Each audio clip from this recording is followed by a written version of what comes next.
playground! Hooray! This episode is brought to you by Amazon Prime. Whatever you're into, with Amazon Prime, you can go deep. So if you're all about pop right now, you could watch pop documentaries on Prime Video, discover pop playlists on Amazon Music Prime. And if you're really serious, order a rhyming dictionary with fast free shipping from Prime. From shopping to streaming to saving, it's on Prime. Visit Amazon.com/Prime to get more out of whatever you're into. The Celebrity Jobber Podcast with Jeff Zito. If you like what you hear, please subscribe, give a 5-star rating, and leave a review. Check out all our past episodes on Apple Podcasts, Spotify, or wherever you pod. What if these celebrities weren't famous? What would they have become? What was their first job? We're about to find out. You know our next guest as a member of the band Saigon Kick and their power ballad, Love Is On The Way. The song sold a zillion copies, and the reason you hear this man on Celebrity Jobber. Ladies and gentlemen, my guest is Jason Bieler. You know, I think we met back in 1998 or 1999. I was working at a station in Fort Myers, and you were writing a song or an album for the movie, what the hell was the movie? American Pie. American Pie, right, yeah. By the way, that song that you had, the song was Super Down from the band Super Transatlantic. That became a big hit, was in the American Pie soundtrack, was all over the movie. Yeah, I mean, we rode the back of Blink 182, but I prefer the way you tell it. I mean, it was all over the movie. You know, I thought, and that was, okay, the beginning of our relationship, and that was like maybe a resurgence for you in music at that time? Okay, I'll accept that. I mean, I don't know if a resurgence, depending on what your term, how you look at the word surge, I think is really the important part of that word. Right. It's more of a minor raising of the water issue, but nothing that a mop couldn't take care of. Well, I mean, look, you had a lot of success in the early 90s with Saigon Kick, and, that was a huge hit. And, and then, Saigon Kick went through some personnel changes, and through the 90s, that happened in the latter part of the 90s. So, that's where I come up with the term resurgence. And I just think it makes me sound smart. It makes me sound smart saying that word. That makes me feel good, actually. I surged again. I had many surges. All right, let's go back. Let's go back in time. I want to know more about where you're from. Now, I know you grew up in Miami or in South Florida, but where are you from originally? I was born in Long Island, New York. Wow, and you lived there for how long? About 9 years. Okay. So in Smithtown, Long Island. So what happened? Mom and Dad got a new job in South Florida and moved you guys down? Yeah, we packed up everything we had and in the family Pacer. Right. It was the Wayne's World Pacer. Oh, man. And we drove from New York to Florida, the children being burned to a crisp because that vehicle was nothing but windows. Yeah. With a white interior. Oh, man. So, yeah, I think we lost a couple siblings on the way down. It was much like the old wagon trail days. And then we moved to Florida. In probably, I guess it would have been 1979, 78, something like that. And what kind of work was your dad into? I don't really know. He was a man. Well, my grandfather was actually like a steel tycoon. Okay. Back in the day, and had like the largest steel plant on Long Island. So I think my father was always kind of like living in the shadows of his unbelievably successful father. Okay. And then, my grandfather is like that story of came over on a boat by himself from Russia when he was like 12. So like they kind of, so my grandfather started it, and then my great-grandfather started the company. My grandfather ran it for a while and then sold it. And then I think my dad was off trying to find his own way. So he did a little bit of everything. Okay. And, his insurance salesman, bought like 8,000 boxes of ties that he was going to sell at the flea market to make his mark. Right. but they were the wide ties when the skinny tie became in fashion. So I don't know that we ever got rid of those. I just remember like not being able to get my bike in the garage. Those are coming back in style. They were just a slight, such a fine line between entrepreneur and a stuffed garage. So when did music come into your life? You come down to Florida, you were, 9 or 10 years old, and when did you fall in love with the guitar and start playing music? I mean, my earliest memories are musical. I mean, just being in the back of the car, hearing the AM Gold stuff, and I think my parents had a couple of 8-tracks, so it was like Meet the Beatles. I remember having that on 8-track, right? And like the Fifth Dimension, like Up and Away, and this is all that kind of stuff. So yeah, I mean, always hearing that kind of stuff. I mean, it just right away felt like something I kind of had a feeling for and understood, and more important, it was my private little friend. Right. You needed one. You were lonely. I needed a friend. Yes, I was a strange child. You started playing guitar at what age? Probably around 9 or 10. Okay. Wow. And then, so what about your first band? When did that happen? I mean, I don't even know that I got in a band ever, really. I mean, it was more like, a couple of kids in the neighborhood were playing, and then, so I was playing, listening to records or whatever, and then trying to emulate whatever it was I was hearing. And then as time went on, everybody in your neighborhood, like there's one guy that's the great quarterback, and one guy can run faster than anybody else, and one guy, was good with getting girls. Yeah, sadly, guitar was the thing I was really good at the time. I would have traded that 10 times over back in the day. Right. But that was the one thing that I could I could pick up, riffs and hear stuff and kind of translate that stuff much quicker than anybody else. And the more you get attention for being a little bit better than anybody else at something, the more you tend to fall in love with it. And it just became a vicious cycle to the point where I was not torturously. I mean, I would just play guitar 10, 12 hours a day. Not even so much, in a practice thing, just playing. I mean, I just loved playing. When did Saigon Kick form? How old were you then? 18 or 19, maybe. Okay, wow. Okay. Still, and that probably would have. I mean, it was simultaneous as that band was developing. I had played on a friend's demo that he had sent because Jeff Zito had just left Ingve's band and was trying to put a band together that I had no idea about, and this guy knew about it, so he sent his bass playing that I had played guitar on to Jeff, and Jeff was like, "Not really interested in you, but who's the guitar player?" So I got a call from Jeff asking me to come out to LA when I was about 18. At that time, kind of as Saigon Kick was developing too. So those two things happened simultaneously, and then a couple months after meeting Jeff, he asked me if I wanted to go to Sweden and play with all the Rising Force, Marcel Jacob and those guys from that band. So I wound up touring over there on and off for about, probably almost a year total, working with those guys as Saigon Kick was starting to kind of develop its thing. So whenever I was back from touring with them, we would just, start doing more and more Saigon Kick stuff. So do you ever think about like a particular moment that you feel like was your big break, other than speaking to me right now on this podcast? Right now?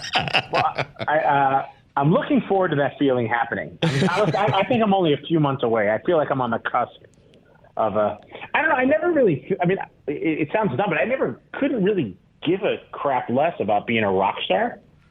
I mean, it was always cool to have that moment in the sense where you got maybe a better table at a restaurant, or like they would upgrade you at the airline or something like that for those. But that was never really. I just really always dug making music. So, and I've been doing it long enough and you've been around long enough to do it. You're going to have up years, down years.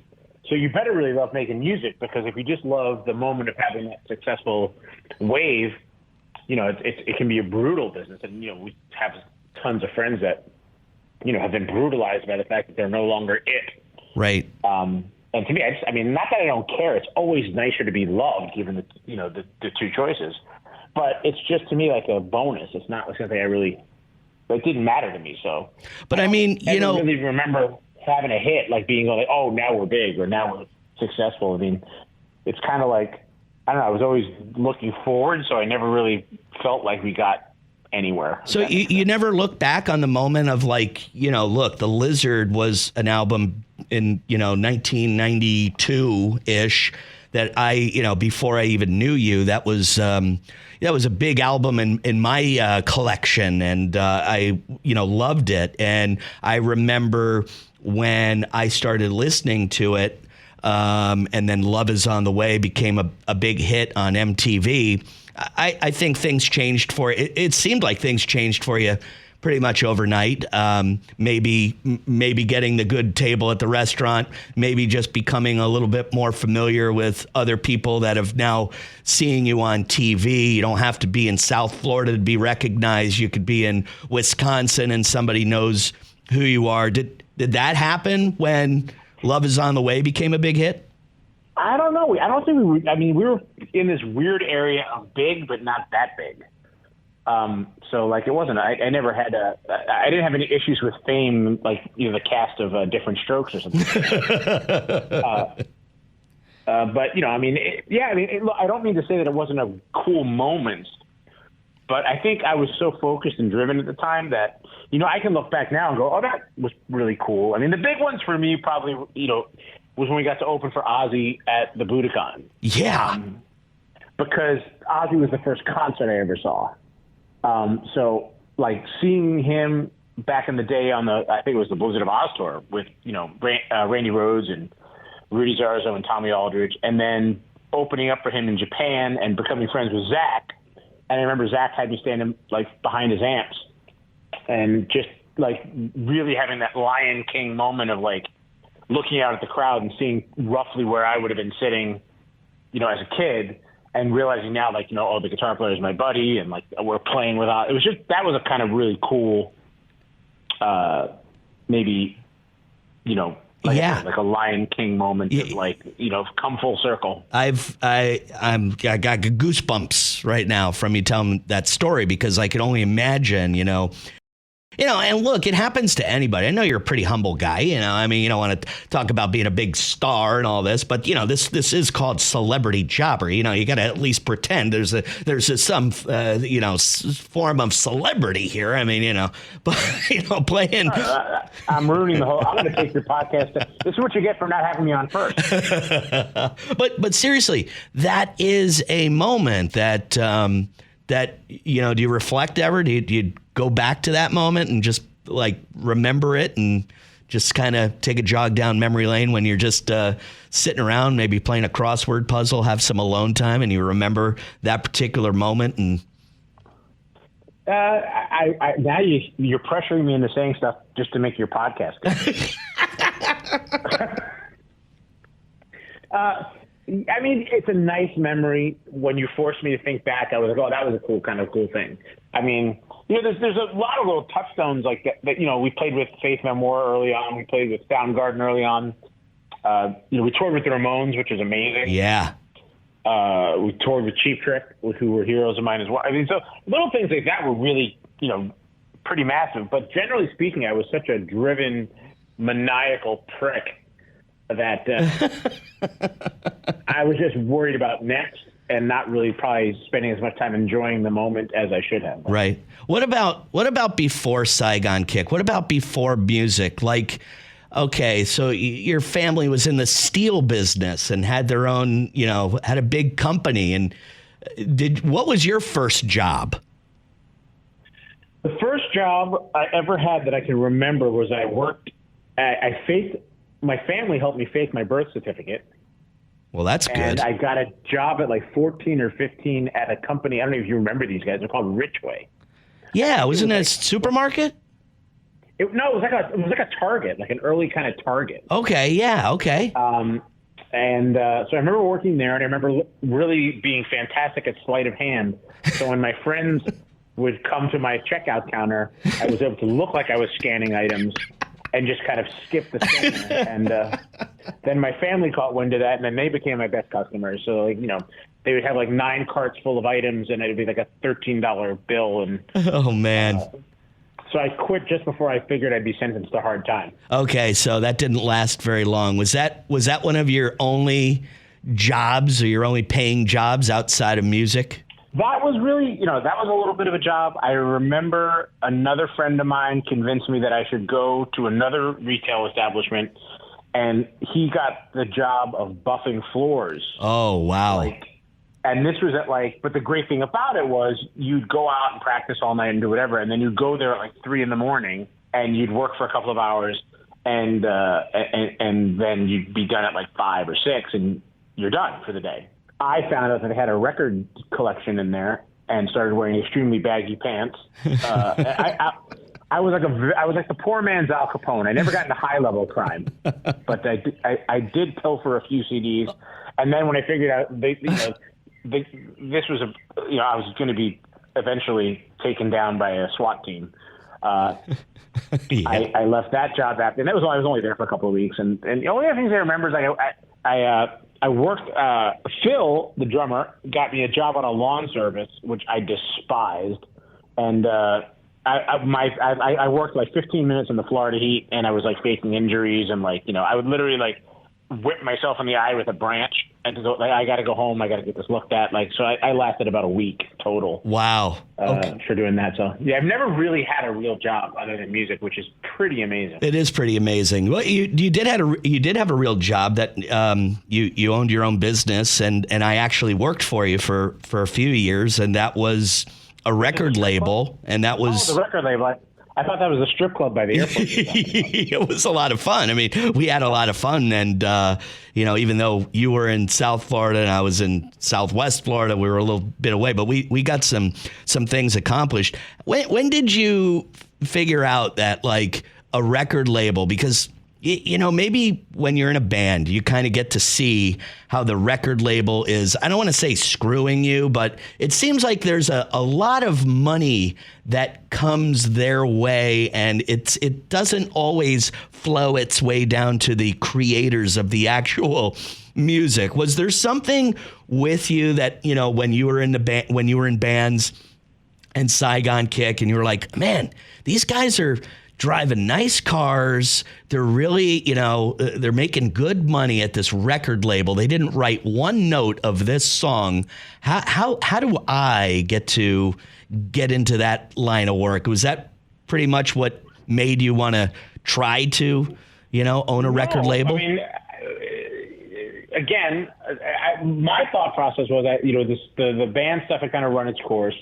I started producing a bunch of records and finding a bunch of records, and developed a relationship with a friend of yours and mine, Hans Adelt, and he was working at MCA at the time, and I had discovered early on some bands like Nonpoint, and they were kind of blowing up, and that led to a kind of a hybrid situation where MCA was like, hey, would you want to start your own imprint? And I'm just one of those people that opportunity knocks whether you're prepared for it or not. Right. So if someone says, hey, would you like to fly the plane? My answer is always going to be sure.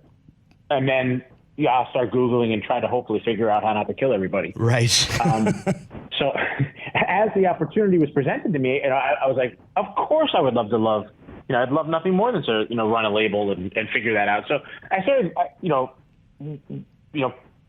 building that whole part of the career. And it just was, I love music. I love being around music. I love being around creative people. That 10-year period was amazing, and I'm super proud of the bands we worked with, like Skindred and Carnival and Nonpoint, and there's so many others I can keep bringing up. But I did realize at the end of that I pretty much hate labels. I hate managers. I hate bands. I hate radio. I hate everybody involved in the whole business equally.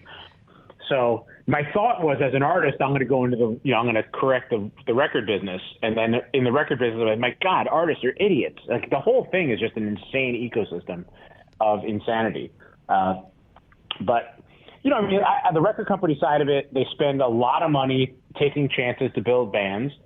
When the band doesn't have a hit, it's all the record company's fault. Right. It's all the manager's fault. Right. And when they do have a hit, it's not because of anybody helping them. It's because they're singular geniuses. Right. Right. So it's two sides feeding into the insanity of it all. I find the world as a whole kind of works in that same manner. So, I'm starting to see a lot of similarities between the record business and, any types of business. It seems like that's generally the way it goes these days. You very rarely see a band say, okay, Warner Brothers gave us $1 million across 2 records and we flopped. I'm really going to spend some time now and pay them back. Right. It's always like, we sold $10 million and they only paid me $3 million. What do you think? Well, what do you think you're most proud of? Is there a single moment from the record label that you can remember that you were just like really, really proud of? I know there was I could tell you 2 or 3 different occasions from the time that we worked together on the record label that I was really proud and excited. But what about you? Were there a few different instances that you were really pumped up about? I mean, I'm super proud of the success and the careers of the bands that we work with that have gone on and are still going on and doing great things. I mean, I'm super proud of the Non-Point guys. And I think it's pretty miraculous that for the most part, we're all still friends. Yeah. I mean, I talk to Benji and the guys in Skindred all the time. And, I think we did some amazing things together and fought some amazing battles together.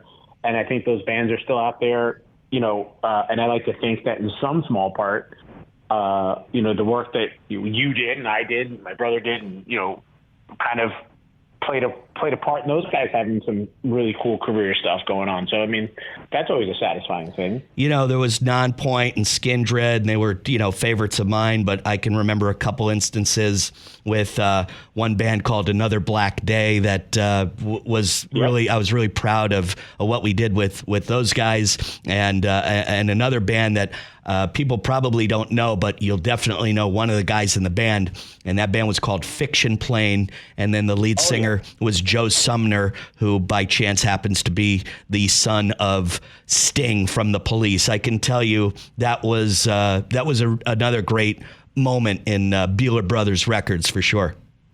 Yeah, man. I mean, getting to work with those guys, and I think they made, like I said, I think a lot of those bands, Carnival included, and you just go down the whole, we've had a bunch of bands on Ozfest, and we got to do a bunch of really cool stuff. So, I mean, Warped Tour and all those kinds of things. I mean, I think for a bunch of knuckleheads in Florida, we pulled off, at the time, I think we were one of the larger indie rock labels in the country, and that's something to be proud of. Absolutely. So the label, you decide to call it a day, and then you want to get back into music. What the hell are you thinking? What made you say, okay, let me grab the guitar, let me start, not only touring with, because you started doing some stuff with Saigon Kick, and then you started going out on your own and doing your own stuff. What led to going back out on the road at your age? God damn it. Hey, easy now. Well, one, we didn't really go on the road. I mean, Saigon did like 5 or 10 different shows, on that reunion that ill-fated. It was very much like the 3-hour tour of Gilligan's Island. It was an ill-fated crashed upon the shores kind of thing. So we did a bunch of shows and that ran its course. I mean, I always loved making music. So really what I started doing was I just said, I still had my studio and all the stuff, from that. So I was like, I'm just going to finally sit with no commercial aspirations and no, let's have a hit kind of thought process. And I'm going to start writing. And I set some limitations. I was like, I'm going to write, record, and release these songs onto this format called Bandcamp, just for my own writing exercise, just keep getting better as a writer. So I wound up over the course of a year or two writing probably 100, 140 songs that wound up going on this Bandcamp site. And it started to really develop its own, cult following. It started getting, more and more people were into it, and it developed its own little world. And at that point I was like, maybe I should, mess with trying to do a record. And I figured what would be really cool is to call up a bunch of people that I love and respect. And so everybody from Todd Latore, our good friend from Queensryche, and Bumblefoot and Clay Cook from the Zac Brown Band and Devin Townsend and Bumblefoot and Clint Lowry from Sevendust and David Ellison from Megadeth and all these guys. Benji from Skindred actually was on a track. And I made that first record, solo record, Songs for the Apocalypse. And miraculously, with no real thought process, I mean, it got really kind of a lot of support from the prog world, which is something I had no idea would ever happen. So a whole brand new base of people kind of discovered that part of it, and the record did really well. And so it's just one thing led to another naturally, and just when I thought I was out, to quote the great Al Pacino, they pulled me back in. But I'm having a blast now, and I think my mentality is a lot more. I just really do whatever I want. I'm fortunate enough in my life that I've been successful enough not to have to panic and not to have to be like trying to compete with Harry Styles. And I just do whatever I want. And the funny thing is, I've learned that the less I really worry about that stuff, the more somehow or another really good things happen. Is it pretty satisfying for you to just because I would think there's no machine behind you. You're writing music, you're putting it out there, and you've got this incredible response, and now you're touring behind it. You're doing your own thing. It's all you. I mean, there's no machine. I mean, is that pretty satisfying to know that you can do this professionally on your own with pretty much no help from anybody? Yeah, I think it works for me because I'm insane. So, as much as I love to be this team-oriented guy, I'm a spoiled baby, and I like to do what I want to do, when and how I want to do it, for better or for worse. And this has enabled me not to have to constantly be justifying or getting on the phone with 9 marketing idiots at a major label going, but I want to do this ridiculous picture. Well, we've done some research, and that doesn't really think that, right now the thing that's happening is if you do a TikTok dance, you'll blow. It's like whether they're right or wrong is irrelevant. Like, I just don't care. Right. So that part of it's been just really fulfilling. And the thing is not that, again, it's not about being a mega star. It's just the more I stay true to whatever I think is the right thing to do for me, it just seems to be taking on a life of its own and working out for me. And the second I start to go what if I got a team? And if I did this, and let me just talk to all my friends, because I'm still friends with everybody at the labels. I'm not one of those guys who hates everybody and doesn't, or blames people or has that kind of bitterness at all. I love those guys. But I just don't necessarily want to deal with anybody because I'm a maniac. So do you think, look, man, music has been everything in your whole life. But do you ever think about, and I've seen a lot of your solo shows. And when I say a lot, I mean, at least a half a dozen. I consider that a lot. And do you ever think about if it wasn't for music, where you might be, what you might be doing? I mean, I think you're a pretty funny guy. Honestly, we have a lot of laughs together. And when I see some of your solo shows, they're a lot different than seeing any other kind of musicians. You're doing you're having fun. You're telling jokes. You're telling stories. You ever think about maybe, doing a comedy act? Well, I mean, the whole goal of the stuff, especially the stuff I do with Jeff, is just to be a cabaret vaudeville act. I mean, if I can get to the point where I don't have to bring a guitar, I will have succeeded. I mean, so it's always great to fall back on the fact that when you're trying to be funny and it doesn't work, you can go, and now here's Love Is on the Way, and it kind of bails you out of, as opposed to standing up there as a comedian proper. But yeah, I mean, it's been the whole side of it's been another whole amazing thing, because literally we've gotten together and decided to do these shows, which are, pretty much unscripted chaos. And none of it really makes sense in the sense that, we're doing Lizzo covers, Barry Manilow covers, Metallica. It doesn't matter what there's really, it literally is chaos. And then that has grown to take on a life of its own. And we're selling out all these really cool venues all around the country. And, and it really feels like I'm like, hey, Jeff, where do you want to go get hammered? And what hotel do you like? And is there a good restaurant? Why don't we do a show there? And, numerous times in the middle of the set, I look up and realize, oh my God, there's people watching this. Wow.